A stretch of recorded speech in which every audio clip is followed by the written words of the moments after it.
complejo PDH, ya sea en la ruta catabólica, al final ingresaba a la parte de fosforilación. Cuando entraba a la cadena de transporte de electrones, un NADH bombeaba 10 protones, un FADH bombeaba 6 protones, ¿sí? Los protones empezaban a ingresar por el poro F0 de la ATP sintasa y esos protones hacían un cambio de conformación en la subunidad blanca para fosforilar el ATP. Entonces, si se dan cuenta, hemos venido viendo por pasos todo lo que ha ido pasando, ¿sí? Hemos visto cómo a partir del carbohidrato somos capaces de formar ATP, ¿sí? Y ahorita lo que vamos a empezar a ver es qué es lo que pasa con ese ATP. Ya sabemos que el ATP en exceso puede favorecer las rutas de biosíntesis para almacenarse nuevamente y así. Pero ahorita me interesa que sepamos en dónde estamos, en qué compartimiento celular estamos ahorita, en la mitocondria. Y las rutas de biosíntesis, exceptuando el ciclo de la urea, se dan principalmente en el citosol, ¿sí? Quiere decir que si yo quiero favorecer ruta de biosíntesis, por ejemplo, o si quiero favorecer contracción muscular, o si quiero favorecer cualquier otro proceso, necesito sacar el ATP de la mitocondria hacia el citosol, ¿sí? Entonces, para eso, yo necesito una lanzadera, que es una translocasa, que me va a permitir intercambiar ATP. Yo voy a sacar el ATP. ¿Qué voy a meter cuando saque el ATP? El ADP y el fosfato. El ADP y un fosfato, ¿sí? ¿Por qué? Porque acuérdense que si yo estoy utilizando el ATP para biosíntesis, ese ATP se va a hidrolizar y los productos de reacción van a ser ADP y fosfato. Quiere decir que el ADP y fosfato van a estar en mayores concentraciones a nivel citosólico.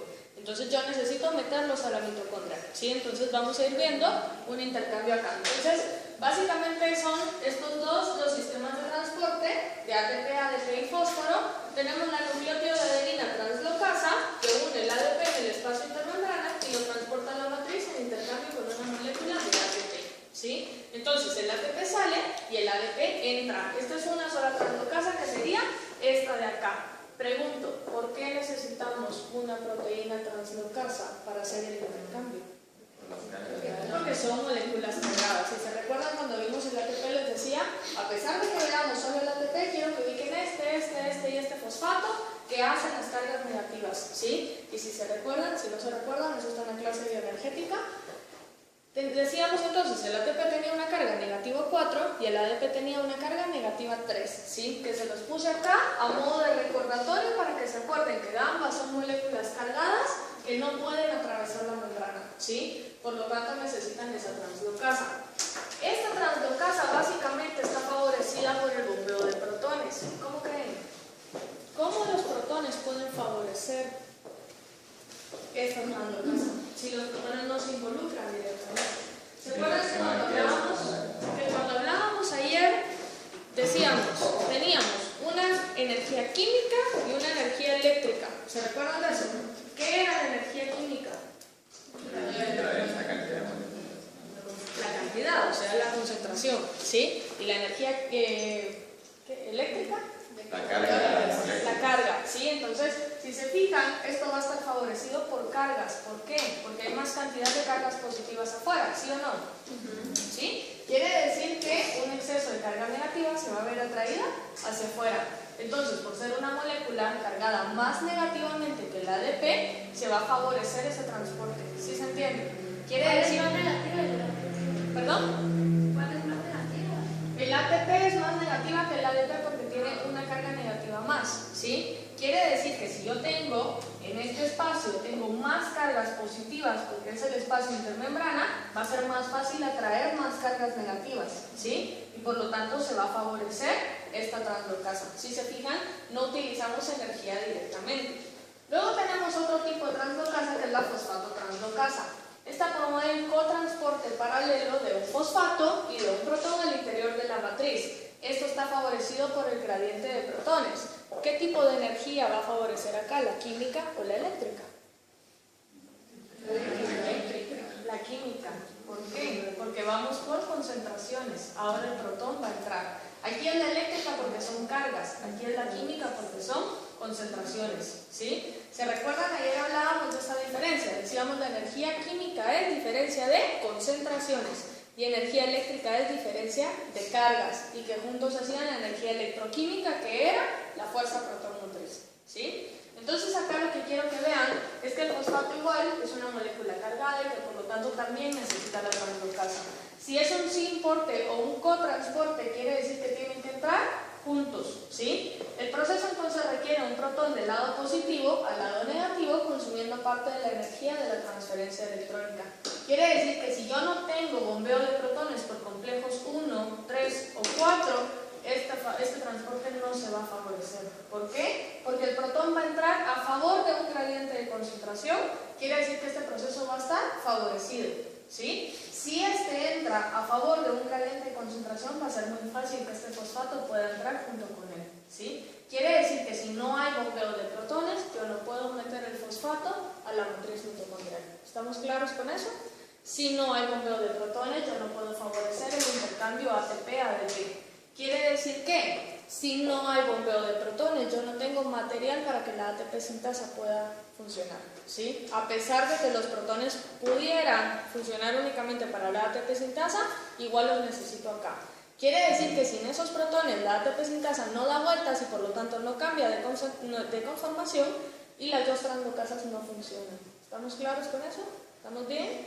¿Sí? ¿Es transporte activo secundario?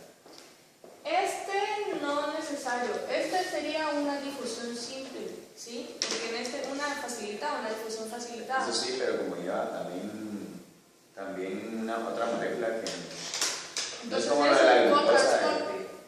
Ajá, pero es una subclasificación. Pero digamos, la glucosa, cuando entraba con el sodio era favorecido por las cargas por el voltaje negativo que producía bomba sodio-potasio. En este caso no hay ningún voltaje negativo, ningún hidrólisis de ATP que esté favoreciendo el ingreso.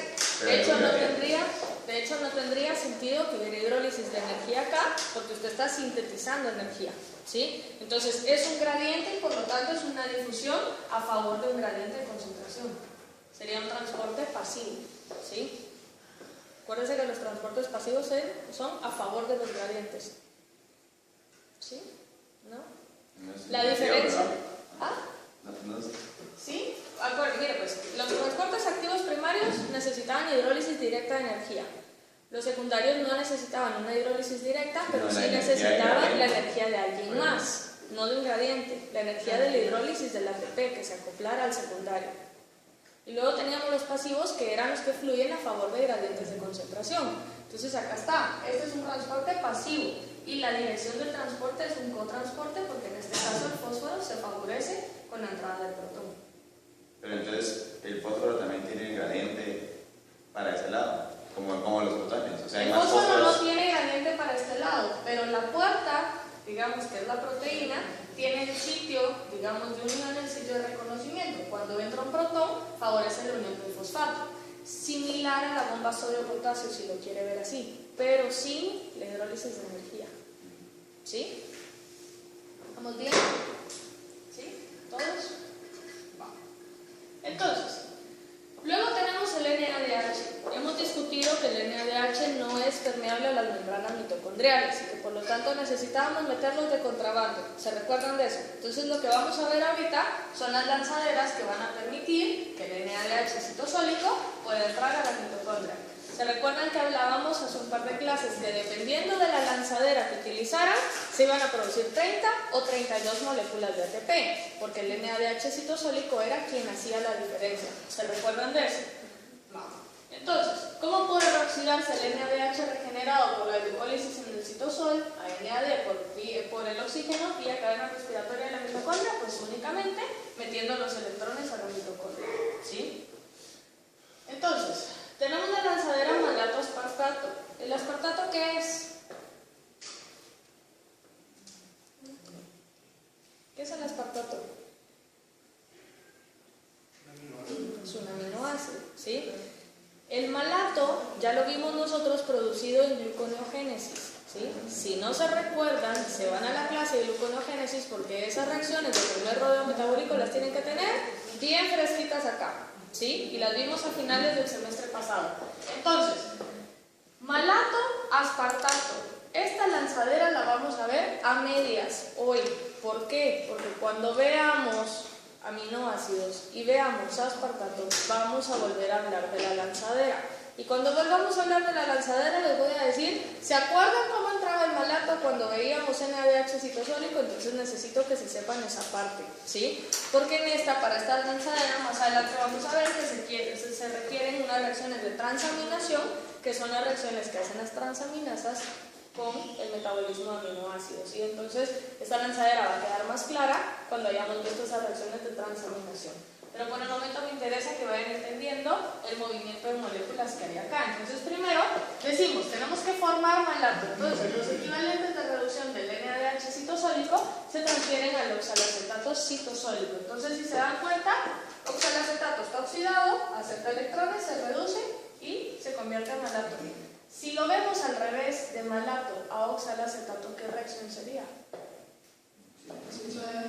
La del ciclo de Krebs, ¿sí? Y si se fijan, oxalacetato, malato, ya la vimos en gluconogénesis, ¿sí? Quiere decir que esta reacción ustedes ya la conocen, es una reacción completamente reversible. El nombre de la enzima, malato deshidrogenasa. Lo que tiene que quedar claro es que a diferencia del ciclo de Krebs, esta es una isoenzima citosólica. La isoenzima de Krebs tiene que ser una isoenzima mitocondrial. ¿Estamos bien con eso? ¿Sí? Entonces oxalacetato se reduce y se produce malato.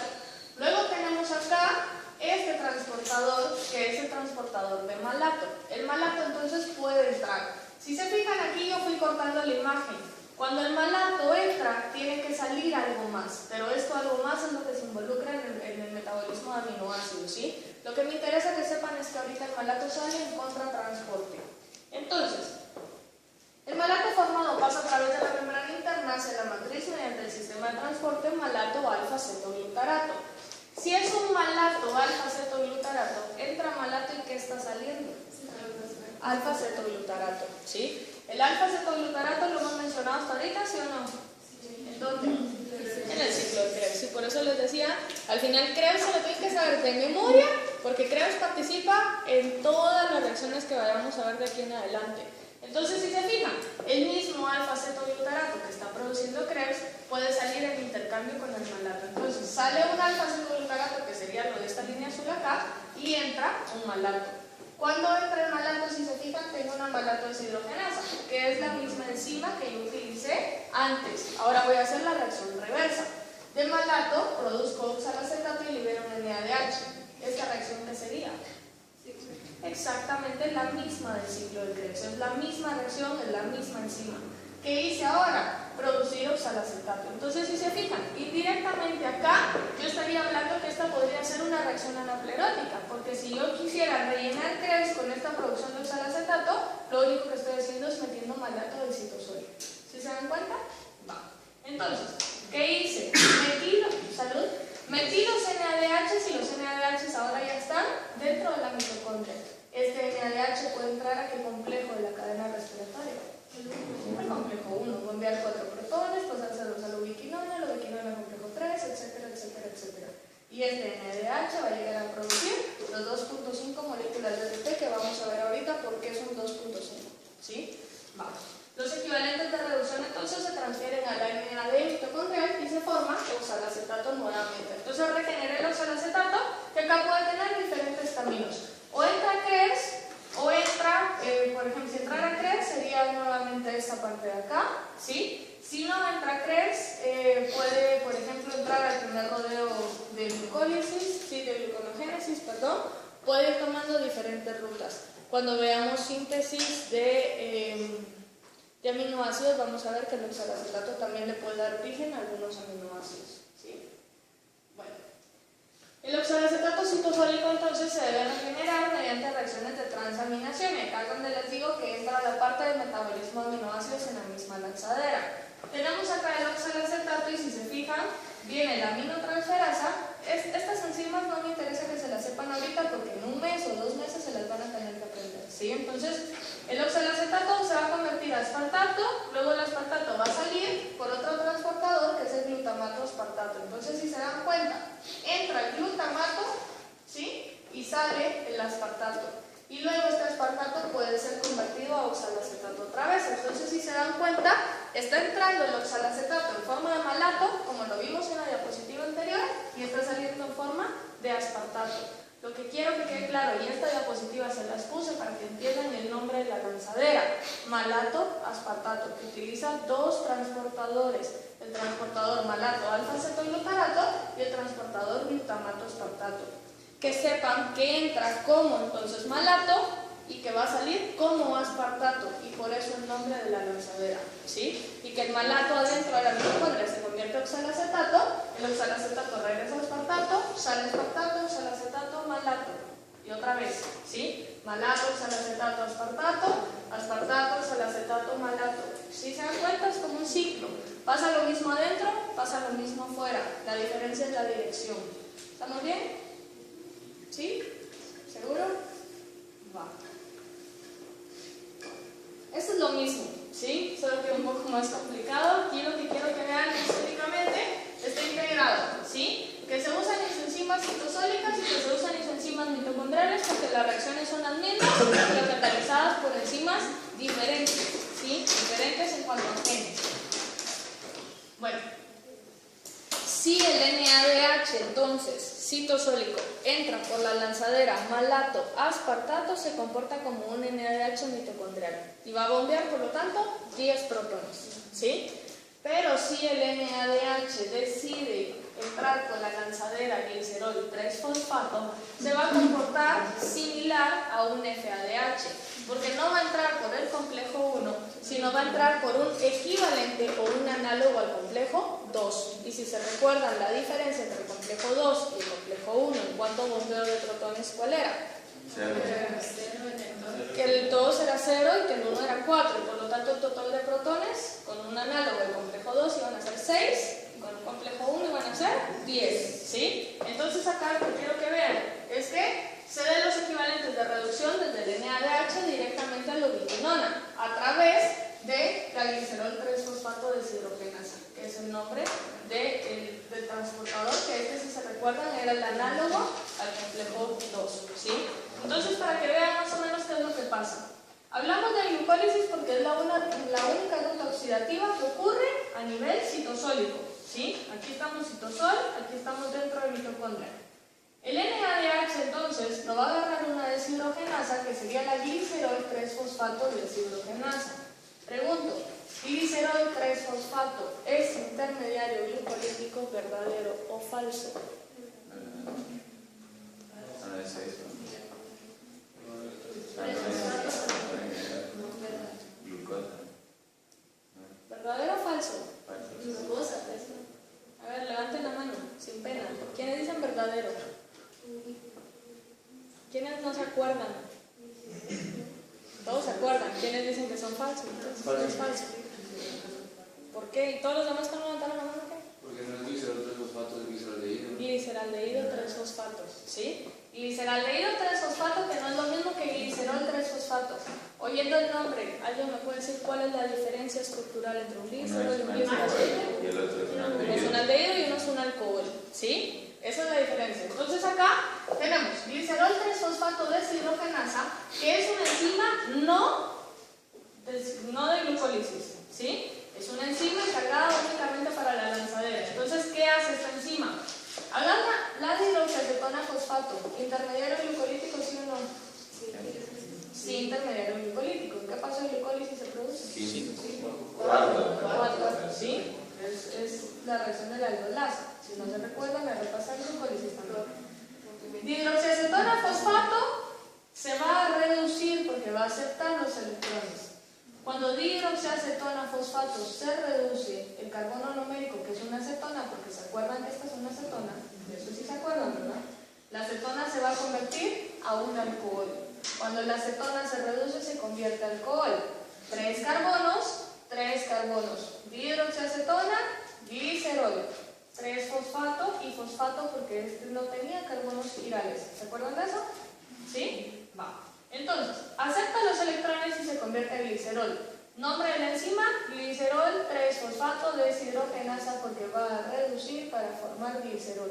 ¿Sí? Ahora viene el glicerol 3-fosfato. ¿Quién tiene los electrones acá? El glicerol 3-fosfato.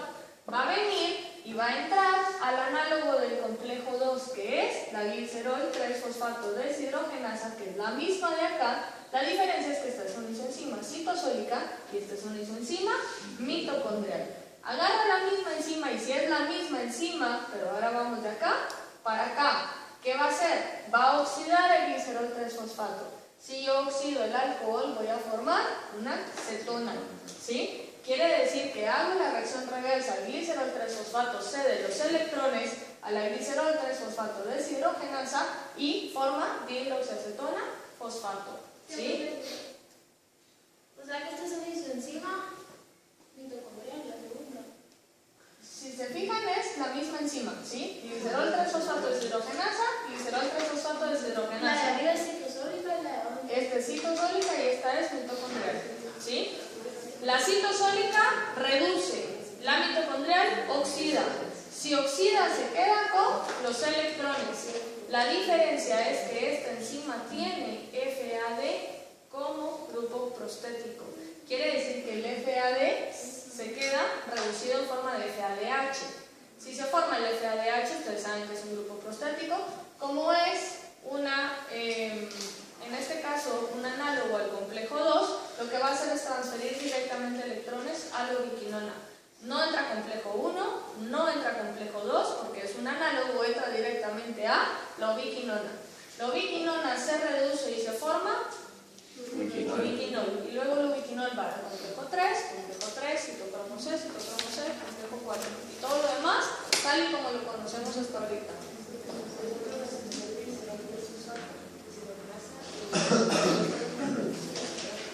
Depende de dónde. La citosólica va a reducir acá. Ahí no estoy contando la oxidación de NADH. No, va a reducir a la dihidroxiacetona. Va a reoxidar a la NADH.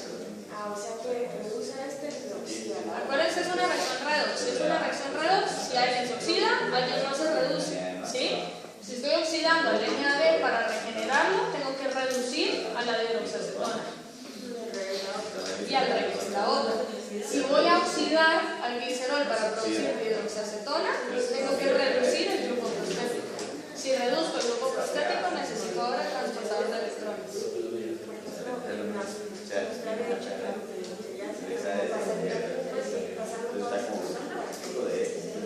Del citosol a la mitocondria. Pero entonces, si se fijan, pregunto, ¿estos electrones están entrando a la mitocondria, sí o no? Sí, ¿En dónde se están quedando? en el FADH2. A nivel de membrana, ¿sí? Quiere decir que van a pasar por la membrana mitocondrial interna, que es donde están los complejos. Nunca van a entrar a la matriz, ¿sí? Si se fijan, a diferencia de la lanzadera malato espartato de NADH, si los agarraba de adentro, este los está agarrando a nivel de membrana. ¿Sí lo ves? No. Del citosol a la mitocondria. ¿Sí? Y así se va a probar. Ese análogo del complejo 2 siempre va a producir la cantidad de No, ¿por qué? Porque voy a dejar de bombear 4 protones en el complejo 1. ¿Sí? Entonces la relación PO, que es lo de lo que vamos a hablar ahorita, la relación PO no va a ser de 10, va a ser de 6. Entonces eso me reduce la cantidad. Pero no serían 12. ¿No serían qué? 2 de tres. Sería 1.5 porque está entrando como un FAD. Ajá, pero como son 6 protones, si regresan 6 por cada 3, se hace una. No, es que no son 3, por eso vamos a hablar de eso ahorita. ¿Sí? No me saque relaciones todavía. Entonces, ¿de qué sirve que se quede en la membrana? O sea, si no va a salir. ¿Cómo así no va a salir?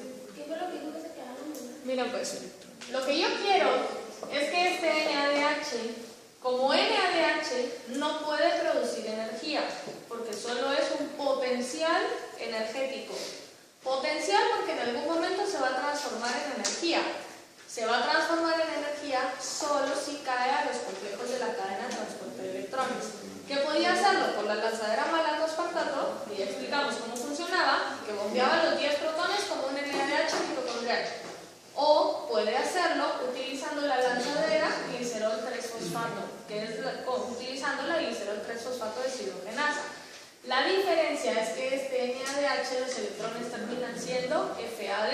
Y como es un análogo al complejo 2, yo dejo de bombear los 4 protones del complejo 1. Si yo dejo de bombear los 4 protones del complejo 1, únicamente voy a bombear 6 protones. Esa diferencia de 4 protones, vamos a ver más adelante por qué, pero me resta una molécula de ATP. y por eso es que este NADH citosólico solo puede producir 1.5 moléculas de ATP. Si el NADH decidiera agarrar la lanzadera malato-aspartato, en ese caso nosotros vamos a ver que va a producir 2.5 moléculas de ATP.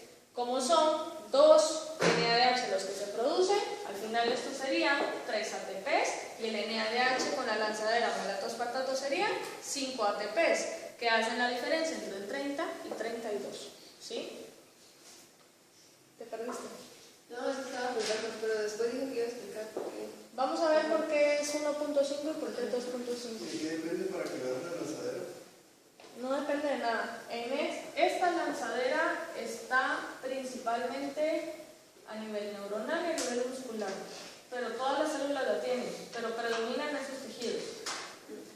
No tiene ninguna razón en particular, ¿sí? O sea, por eso es que nosotros no podemos decir esta glucosa va a producir 32 o esta glucosa va a producir 30, porque no lo sabemos. El NADH puede agarrar cualquiera de los dos caminos y por eso dejamos la respuesta abierta, entre 30 y 32. De los dos NADHs que producen la glucosa puede ser que uno entre por lanzadera malato-aspartato y que otro entre por lanzadera glicerol 3-fosfato, y ahí la producción fue 31 moléculas de ATP, por ejemplo, ¿sí? Pero no lo puedes saber. O sea, que se me la otra, porque está Hablando en producción energética es mejor la otra, ¿sí? En funcionamiento funcionan igual, las dos transportan electrones, ¿sí? La otra, la malato-aspartato, produce más cantidad de energía porque permite que el NADH entre a complejo 1, ¿sí? ¿Estamos bien? Pero entre el análogo del complejo 2 y el complejo 2, ambos producen la misma cantidad de Exacto, por eso son análogos. Y producen la misma porque ninguno de los dos bombea los protones, ¿sí? Pero la diferencia es que no usa NADH del análogo y el complejo 2 no usa NADH. Ajá, ninguno de los dos usa NADH. Usan FADH, pero la diferencia entre la producción energética básicamente es que cualquier complejo 2 o análogo de complejo 2 no bombea protones y el complejo 1 sí bombea 4. Vamos a ver ahorita por qué esos 4 protones terminan siendo un ATP más. ¿Sí? ¿Vamos bien? ¿Sí? Entonces aquí está, es lo mismo, aquí está el NADH citosólico. Esta es la misma tabla que les puse antes, solo que más limpia, sin tanta reacción. Y aquí está, 30-32, porque depende de qué lanzadera es la que vayan a usar. Entonces aquí se los dice, ¿sí? Depende de qué lanzadera utilicen, ¿sí? Bueno, la fosforilación oxidativa está regulada por necesidades celulares de energía. La regulación de la fosforilación es bien sencilla, ¿sí? Cualquier cosa que me estimule la fosforilación oxidativa, ¿qué va a hacer con la respiración? ¿La va a aumentar o la va a disminuir? La va a aumentar. Si yo requiero más energía, la respiración aumenta, ¿sí? Eso es bien importante que lo mantengan en cuenta. Entonces, existe esto que se le llama control por aceptor. El control por aceptor básicamente describe cómo la tasa respiratoria está limitada generalmente por la disponibilidad de ADP. O sea, si yo tengo un exceso de ADP, ¿qué pasa con la respiración? Se aumenta, ¿sí? Si la respiración se aumenta, entonces yo voy a tratar de compensar transportando más protones para producir más molécula de agua.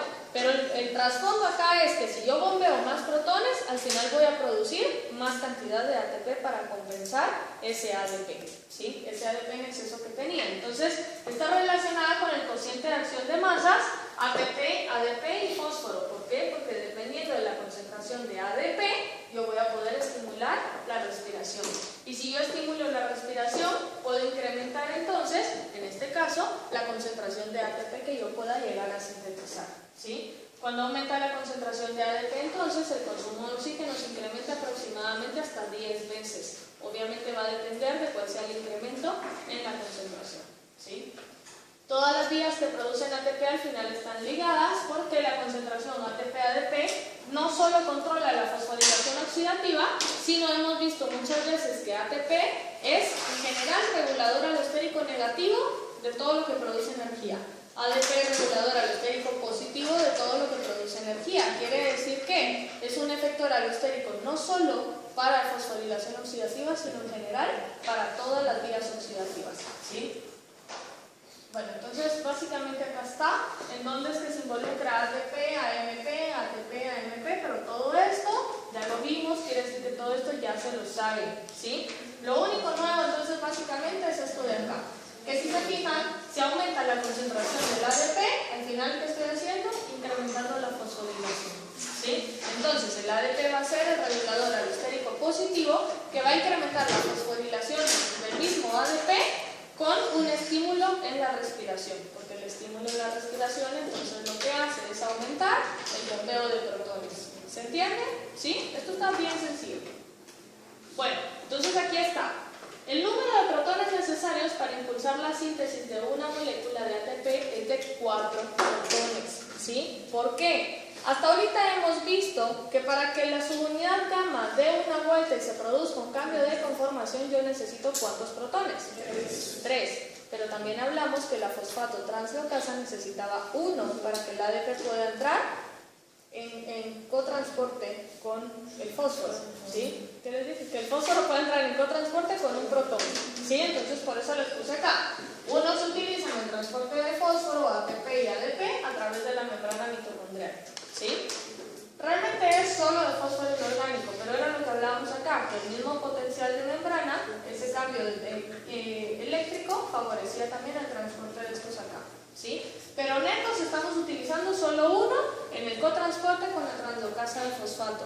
Y por lo tanto vamos a decir, para sintetizar un ATP yo necesito 4 protones. ¿Se entiende por qué son 4? ¿Sí? Va.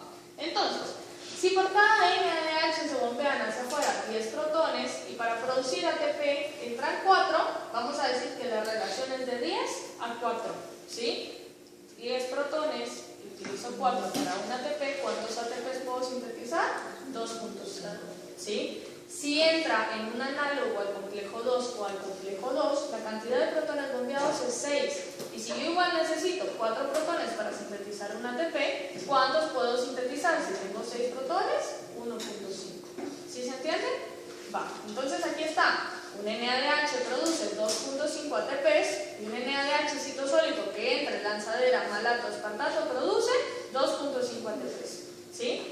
Todos los FADH producen 1.5, específicamente el ciclo de Krebs, porque son complejo 2, y todos los análogos al complejo 2 que entren en forma de FADH también van a producir 1.5 ATPs, incluidos NADH citosólicos que utilizan lanzadera, ¿cómo se llamaba? Glicerol 3-fosfato, deshidrogenasa. ¿Sí? Entonces aquí está, NADH y succinato porque era la reacción del Krebs. ¿Sí? A esto se le conoce como una relación PO. Una relación PO, ¿sí? Aquí se las puse relación protones-oxígeno, pero realmente en los libros la describen como una relación PO. La P de fósforo y el oxígeno. La P del fósforo porque básicamente dice cuántos ATPs puedo sintetizar a partir de los protones, ¿sí? Y utilizando el oxígeno porque lo vemos por par de electrones que lo trae el NADH y par de electrones que lo trae el FADH. Se los digo porque a veces el nombre no suena tan lógico para entender la función, pero que sepan que la relación PO es básicamente la cantidad de protones dividida la cantidad de protones que utilizo para sintetizar una molécula de ATP. ¿Estamos bien acá? Vale, entonces la relación PO de los complejos 1 es 10,4 y la relación PO de todos los complejos 2, análogos de complejo 2, es 6,4. ¿Estamos bien? ¿Sí? ¿Se resuelve la duda acá? ¿Alejandra? ¿Sí? ¿Alejandra? ¿Sí? Bueno, con eso termino esta presentación. ¿Alguna pregunta? ¿No?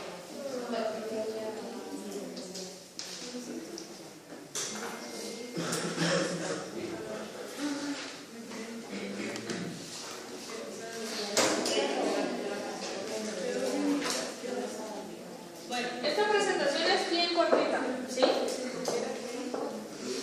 Son 4 porque son 3 para el cambio de conformación de la subunidad beta y 1 para los espacios transversales. ¿Sí? Bueno, ahorita vamos a ver cómo la cadena de electrones puede irse bloqueando y puede ir parando, ¿sí? Esto es bien sencillo porque cualquier bloqueo va a bloquear de acá para atrás y va a impedir el paso de acá para adelante, ¿sí? Y así es en todas. Si entienden cómo funciona cada complejo, se entienden dónde para la cadena, ¿sí? Bueno, entonces acá quiero hacer primero una diferencia entre un inhibidor y un desacoplador. Básicamente funcionan muy similar porque los dos dejan de producir ATP. La diferencia es el mecanismo de acción o la forma en la que lo hacen, ¿sí? Entonces acá me interesa que vean que esta es la secuencia que hemos venido hablando, ¿sí? Oxidación, ciclo de Krebs, después fosforilación, consumo de oxígeno. Entonces, los inhibidores del paso de electrones al oxígeno bloquean la síntesis de ATP, porque yo voy a bloquear la cadena de transportes, voy a inhibir algún complejo, es como inhibir a una enzima, ¿sí? Si yo inhibo el complejo, y por ejemplo era complejo 3 ya no pasa a citocromo ya no pasa a complejo 4, por ejemplo, ¿sí? Si yo vengo y tengo un desacoplador, el desacoplador lo que va a hacer es venir, y como el nombre lo dice, desacoplar la transferencia de electrones a la fosforilación oxidativa. Va a disminuir la cantidad de protones que yo pueda formar. Entonces acá dice, la contribución eléctrica del gradiente electroquímico se va a disipar a través de la membrana mitocondrial. Entonces, como les dije, los mecanismos de acción son diferentes, porque por ejemplo, si yo tengo la membrana acá, vamos a asumir que esta es la membrana mitocondrial, ¿sí? Y esta es la matriz mitocondrial, y este sería el espacio intermembrana, ¿sí? Si este es el espacio intermembrana, yo sé que yo tengo los complejos acá, y que los complejos se encargan de bombear protones para acá, ¿sí? Y que al final tengo una gran concentración de protones acá. Si yo tengo un inhibidor de complejo, el inhibidor se va a unir a un complejo en particular. Si se une al complejo, lo que va a hacer es bloquear el bombeo de protones y por lo tanto ya no van a haber protones en el espacio intermembrana, ¿sí? Esto es un inhibidor. Ahora, un ionóforo, como el nombre lo dice, son iones, son moléculas que pueden protonarse y desprotonarse, van a servir como desacopladores. Los desacopladores lo que van a hacer es agarrar los protones y meterlos de regreso a la matriz. Los meten de regreso a la matriz sin pasar por el complejo número 5. Quiere decir que este regreso de protones no está asociado a la síntesis de ATP, ¿sí? Entonces, al final, ¿qué estamos haciendo con los dos? Regreso protones, quito protones para que deje de funcionar la translocasa, para que deje de funcionar la ATP sintasa. Y con este lo que estoy haciendo es dejando de meter protones. Indistintamente de cuál de los dos esté funcionando, el efecto es el mismo. La concentración aquí disminuye, ¿sí? Y si disminuye al final la síntesis de ATP, va a disminuir también. Vamos a ver varios ejemplos ahorita, pero a grandes rasgos necesito que se entienda el mecanismo de acción. ¿Puede repetir el inhibidor? El inhibidor se une al complejo. Si el inhibidor se une al complejo, no hay bombeo de protones. Si no hay bombeo de protones, la concentración disminuye. No hay paso de electrones, ¿no? ¿A qué se refiere con paso de electrones? O sea, pasan los electrones, pero solo no bombean los protones. Se van pasando de Van los... pasando. Entonces, por ejemplo, si este era complejo 3, al complejo 4 ya no llegaron los electrones, ¿sí? Se quedan atrapados ahí.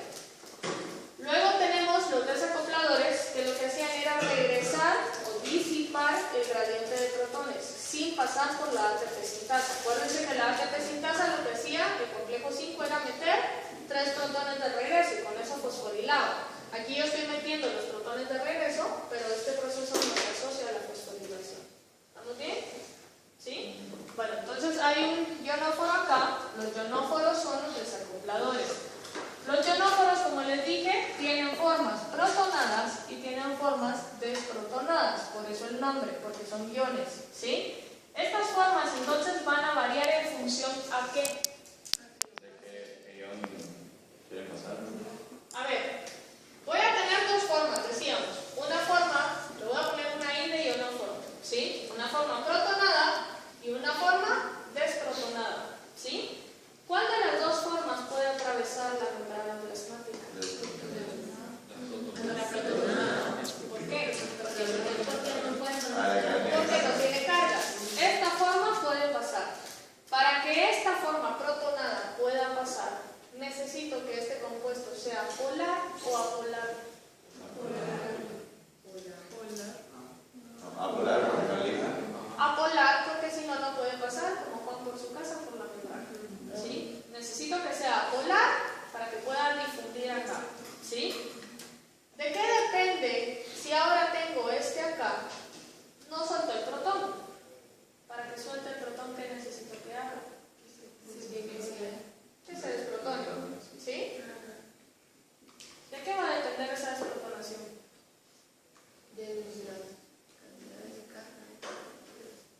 ¿Quién marca los puntos de desprotonación?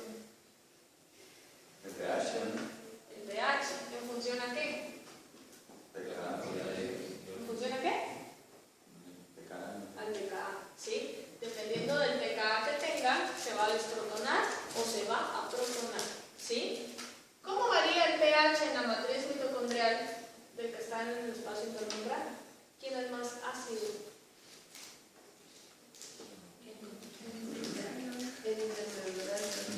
¿Por qué? porque hay más protones. Porque hay más concentración de protones. Quiere decir que el pH es más bajo. ¿Sí? Este pH es relativamente más básico. Quiere decir que el pH es relativamente más alto. ¿Sí? ¿Más bajo en dónde? En la matriz. En la matriz. ¿Sí? Si este pH es más alto, lo que quiero que recuerden ahora son las curvas de titulación de las que hablábamos en el documento. ¿Sí? Si se recuerdan, cuando el pH era bajo, ¿qué forma predominaba? La forma protonada. ¿Sí? Luego llegaba al punto donde teníamos 50-50. ¿Qué punto es ese? La mitad de la protona. El pKa. ¿Sí? Que teníamos la mitad de la forma protonada y la mitad de la forma desprotonada. Y por arriba del pKa, ¿qué forma predominaba? La forma desprotonada. Quiere decir entonces que el pKa debe de estar en medio de estos dos, ¿sí? Y que el pH del espacio intermembrana tiene que ser un pH por debajo del pKa del ionóforo, ¿sí? Y que el pH de la matriz tiene que ser un pH por arriba del pKa del ionóforo, para que el ionóforo se pueda protonar acá y se pueda desprotonar acá adentro. ¿Sí se entiende? Si no se entiende, a revisar la tercera, cuarta clase del semestre pasado, ¿sí? Porque ya lo vimos, entonces ya lo tienes que saber, lo tienes que dominar. Entonces acá está, si se fijan tenemos diferentes ionóforos, el que vamos a agarrar de ejemplo es el 2,4 dinitrofenol, mejor conocido como DNP. El DNP es un ionóforo entonces que permite desacoplarlo. Obviamente, si yo estoy desacoplando acá, ¿qué pasa con la producción de energía? Disminuye, ¿sí? Entonces, los desacoplantes transportan de nuevo los protones al interior de las mitocondrias, hacen desaparecer el gradiente de protones sin intervención de la ATP sintasa, ¿sí? Desaparecen el gradiente porque lo están metiendo de nuevo. Se estimula la respiración y se oxida más combustible. ¿Por qué se estimula la respiración? Si esta concentración está baja, ¿cómo está esta?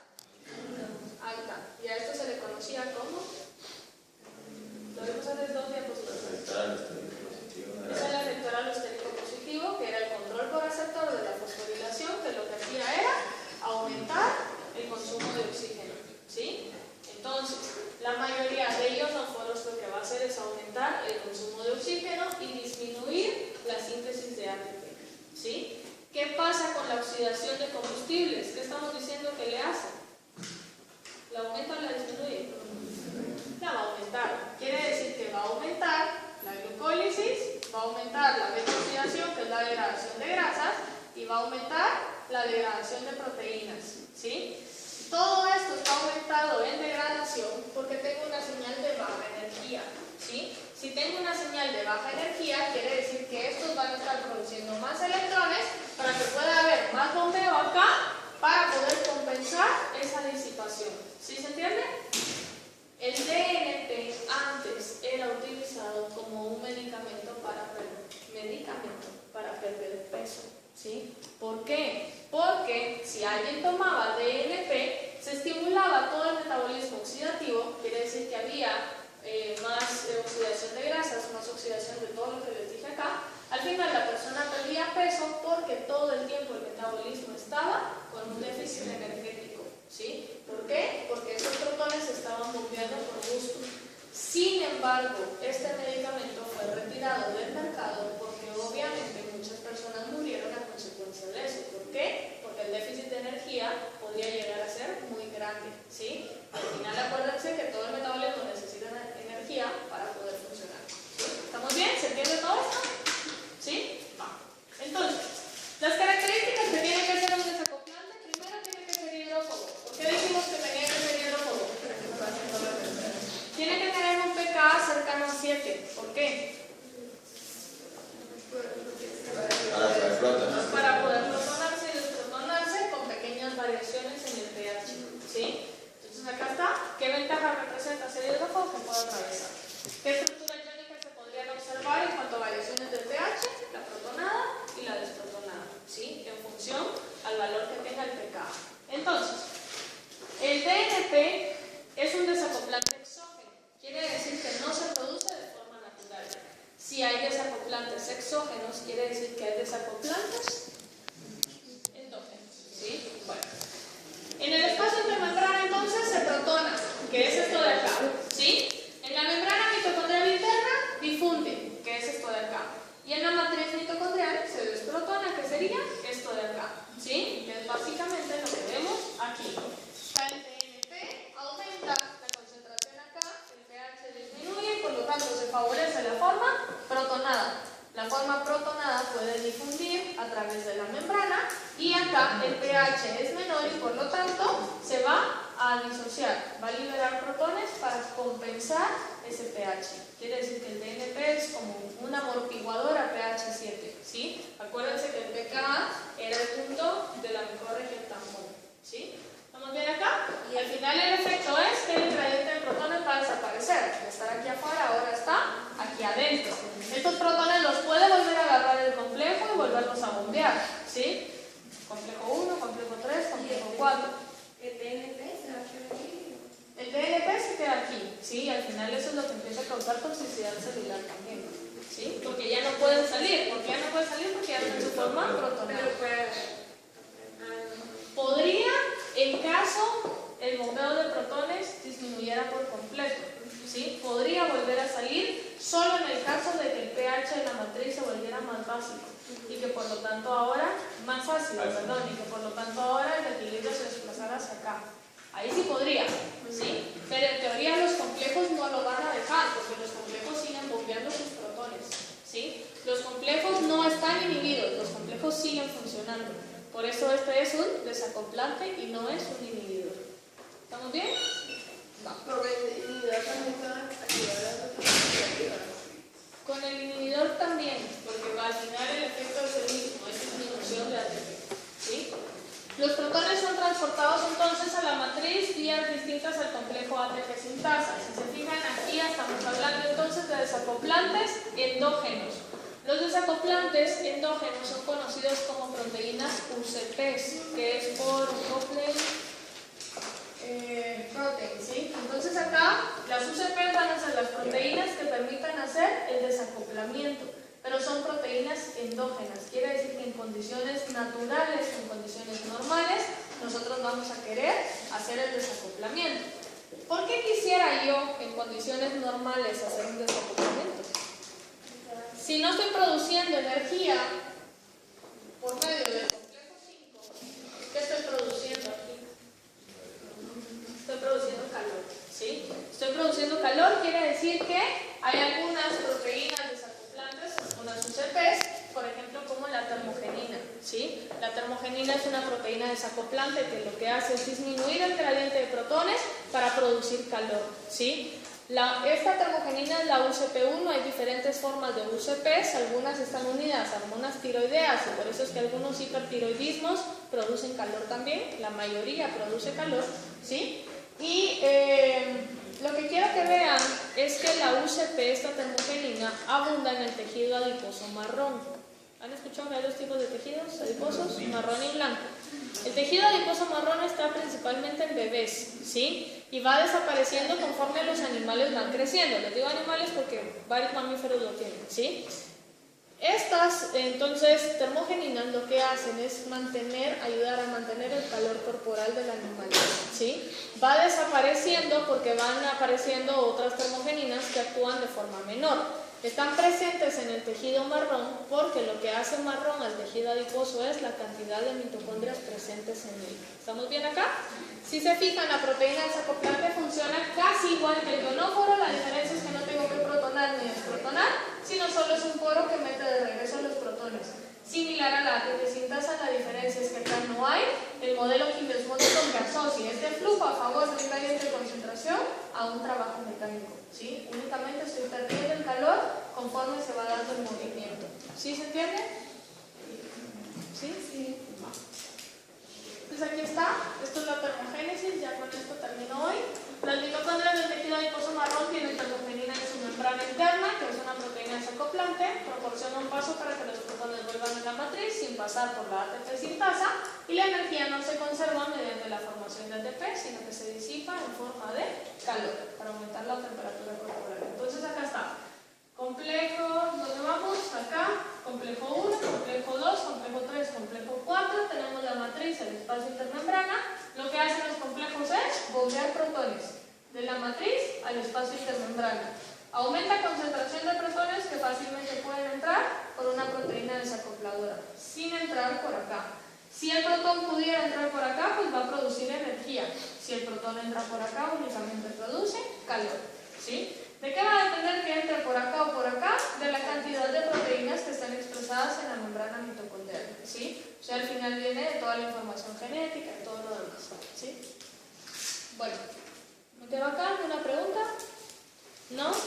El día de mañana vamos a ver inhibidores de la cadena, que es bien poquito, faltan como 7 diapositivas nada más o menos, y empezamos con radicales libres. Mañana terminamos radicales libres, quiere decir que el día jueves empezamos con beta oxidación, ¿sí? Hasta lo que veamos el viernes entra en el examen del miércoles. El mapa metabólico de fosforilación oxidativa tienen que incluir las dos translocaciones.